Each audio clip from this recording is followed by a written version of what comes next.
Welcome to today's show. Today I'll be breaking down the top 5 wide receivers of this 2019 free agent class.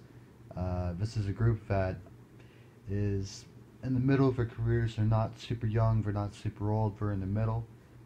They've all proven themselves at one point or another in their careers so far, and these are all guys that have potential to be starters and to produce a very high level this following year.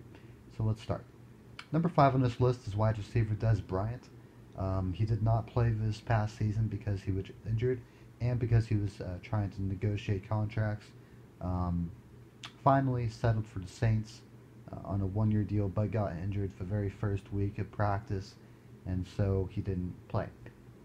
This is a guy that uh, you're risking him being a locker room issue. I wouldn't say he's a problem player anymore, but definitely could be a locker room issue. He's highly emotional, um, but he's also a good player, and so it's worth taking the risk if he can play the full season.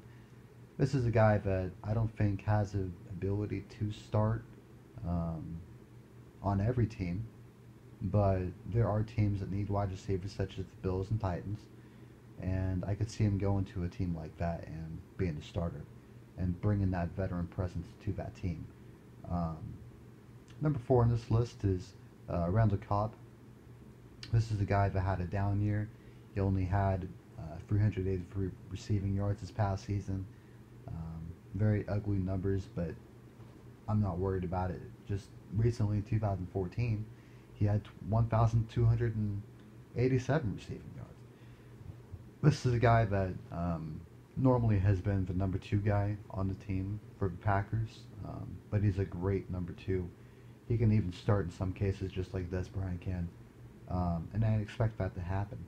Um, so, Randall Cobb at 29 years old, he because he did have a down year, don't expect a very long contract for him, maybe a 2 to 3 year deal, um, and he'll be given an opportunity to start.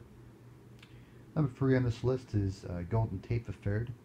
This is a guy that's a loudmouth, but he's not a problem player or a locker room issue. Um, but he's been very consistent. He was traded to the Philadelphia Eagles mid-season this past season, and he had 795 receiving yards.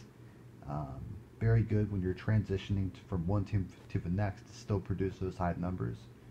Um, this is a guy that will most likely resign with the Eagles and have a 1,000-yard year. Um, and I think this guy at 31 years old can still play. So this is a guy that I do think he gets a long-term extension. Number 2 on the list is Josh Gordon.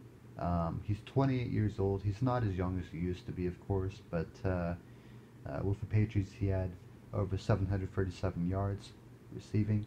Very similar to Golden Tate, he was traded earlier in the year, and he played masterfully with the Patriots. He wasn't the focal point, but there were some games where the Patriots were definitely keeping an eye on him to make sure that he could produce. Um, the only issue with Josh Gordon is his substance abuse issues. Um, he's a good guy, but because he is addicted to drugs and constantly getting taken to the exempt list by Roger Goodell due to his substance abuse issues, he's not able to play for a full year or a year at all. Um, so I think that he will come back to the league this upcoming season. He'll play for the Patriots, and he'll have one of his better years. Number 1 on this list is Antonio Brown. Clearly the best wide receiver in the league. This is a guy that, even though he's 31 years old, has gotten better each and every year. And I think this guy can continue to get 1,000-yard years for the next 5 to 6 years. He's very similar to Terrell Owens. Not that he's a problem player. He's a bit of a diva, but it's not that big of an issue. It's more his ability to play at a very high level even into his 30s. This is a very exciting player. This is a guy that is very consistent with his play, and this is a guy that will start no matter what situation comes for him. And many teams will be looking to trade for him from the Steelers. He isn't officially a free agent. It could happen, but it's more likely to go through a trade. And I do expect a team, surprisingly, like the Lions, will go after him. So that is my top 5 wide receivers for this 2019 free agent class. If you are interested in hearing about the top 100 list, check over to my other videos and I'll break it down for you. Thank you.